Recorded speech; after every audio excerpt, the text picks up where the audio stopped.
It cost $2.3 billion to build. It is the most expensive entertainment venue ever constructed in Las Vegas history. And right now, the company that owns it is carrying $1.5 billion in debt and posting operating losses quarter after quarter. That is the Las Vegas Sphere, the most jaw-dropping, technologically advanced building on the planet, and possibly one of the most financially broken megastructures ever built. But here is the thing that nobody talks about. The problems with the Sphere are not just about money, and they are not small problems. We are talking about a design flaw so embarrassing that the most expensive seats in the entire building, tickets selling for up to $4,200 each, gave paying customers a worse experience than the cheap seats. We are talking about a business model so fundamentally broken that the building can be the highest grossing venue of any size on the entire planet and still lose hundreds of millions of dollars in the same year. And we are talking about a construction story where the budget did not just go over, it nearly doubled, from $1.2 billion to $2.3 billion before a single show had been performed. 3 ways a $2.3 billion building can be broken at the same time. Let's start with what $2.3 billion actually bought, because once you see the scale of this thing, the financial collapse becomes even harder to understand. So what exactly did $2.3 billion buy? The answer is almost absurd in scope. The exterior of the Sphere, called the exosphere, is wrapped in 580,000 square feet of fully programmable LED displays, making it the largest LED screen on Earth. It contains approximately 1.2 million individually programmable LED lights, each one roughly the size of a hockey puck. The resolution of the exterior display alone sits at 19,000 by 13,500 pixels. On a clear night, you can see it from 400 meters away with perfect clarity. You can advertise on it for $450,000 a day. You can watch it display a giant eyeball staring back at you from across the Las Vegas Strip and feel deeply unsettled in a way you cannot explain. But the exterior is just the beginning. Step inside, and the engineering becomes truly staggering. The interior wraparound LED screen covers 160,000 square feet, equivalent to 4 football fields, and runs at 16K resolution, making it the highest resolution LED display ever built. The screen was assembled from 64,000 individual LED tiles, each one manufactured with unique precision because the curve of the Sphere meant that no 2 positions were exactly the same. The substructure holding those panels in place required 47,500 high-precision components, every single one of them unique. Temperature variations of up to 10 degrees Celsius per day in Las Vegas caused aluminum support bars to expand and contract, so engineers deployed AI-assisted 3D measurement systems in real time during fabrication just to account for thermal drift. And then there is the sound. The Sphere's audio system uses 168,000 speakers, not 168, not 1,680, but 168,000, using technologies called beamforming and wave field synthesis to direct individual audio streams to specific seats. The system can deliver different audio content in different languages to different sections of the crowd simultaneously. 10,000 seats are equipped with haptic feedback technology. The building also produces infrasound, audio frequencies so low that you feel them physically in your body rather than hear them with your ears. There is wind simulation. There is scent simulation. The entire building is a sensory machine designed to make you forget that the outside world exists. But none of that technology came cheap, and the story of how the price kept climbing is almost as extraordinary as the building itself. In 2018, James Dolan, the cable TV mogul and chairman of Madison Square Garden, stood in the Nevada desert and announced something the world had never seen. He was going to build a spherical concert venue unlike anything that existed. Not a stadium, not an arena, a fully immersive, wraparound experience machine. The original budget was $1.2 billion. That number would not last long. Construction broke ground on September 27, 2018. The scale of what was required was almost incomprehensible. To prepare the site, crews excavated 110,000 cubic yards of dirt and caliche from the ground.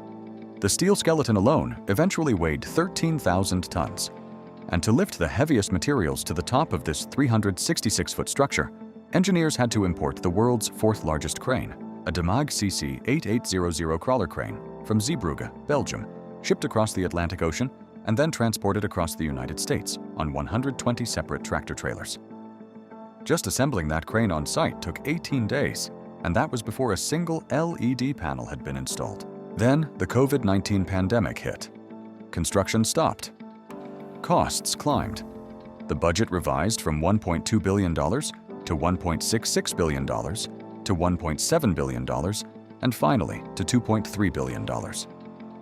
Dolan himself admitted on the opening earnings call, "I will confess that we did not anticipate spending $2.3 billion. That is nearly double the original estimate. And at that point, the doors had not even opened yet. The venue opened on September 29, 2023, with a U2 residency. The reviews were extraordinary. Critics and fans said it was the most immersive live experience they had ever encountered. The venue sold out.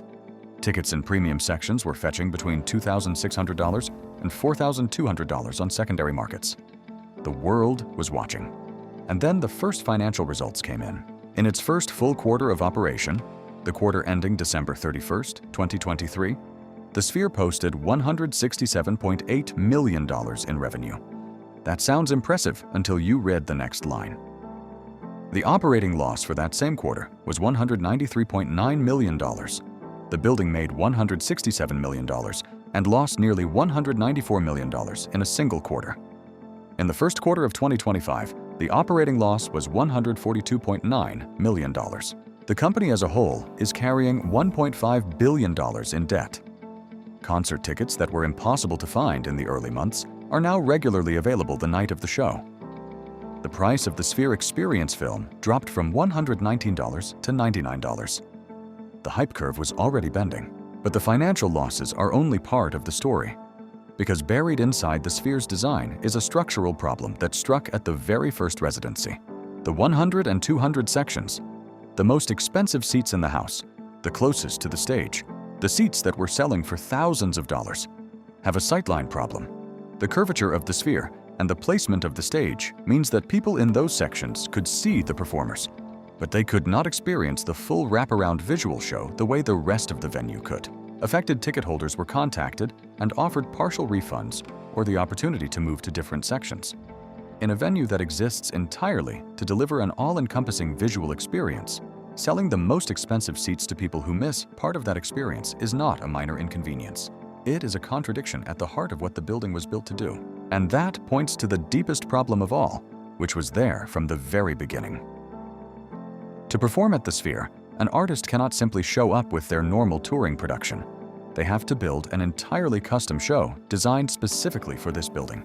The content must be mastered in 16K resolution.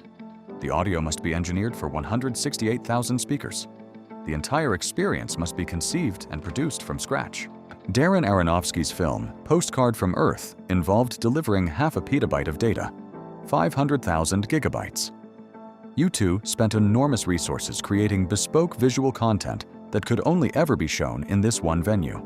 That barrier to entry means that the list of artists who could headline the Sphere, artists with the budget, the fan base, and the creative appetite to build a custom show for a 17,600-seat venue, is extremely short. The Sphere needs 4 to 6 residencies per year just to keep the calendar full. Finding those acts year after year is a structural challenge that no amount of engineering genius can solve. In 2024, the Sphere grossed $420.5 million from 1.3 million concert tickets sold, ranking as the top-grossing venue of any size for the entire year, the highest annual gross of any venue in Billboard box score history. That number is genuinely remarkable. But the company still posted operating losses, and the debt load is not shrinking. So where does this leave one of the most extraordinary buildings ever constructed? A second Sphere is already confirmed for Abu Dhabi. Smaller versions, seating around 5,000 people, are being explored for cities like National Harbor in Maryland. The expansion of the franchise model could eventually generate enough revenue to justify the original investment. The technology itself is real, the experience is real, and the record-breaking audience numbers in 2024 prove that demand exists. But the Las Vegas Sphere sits in a strange place right now. It is simultaneously the most technologically advanced entertainment venue on Earth, the highest-grossing venue of any size in recorded history, and a building that is losing hundreds of millions of dollars per year on paper.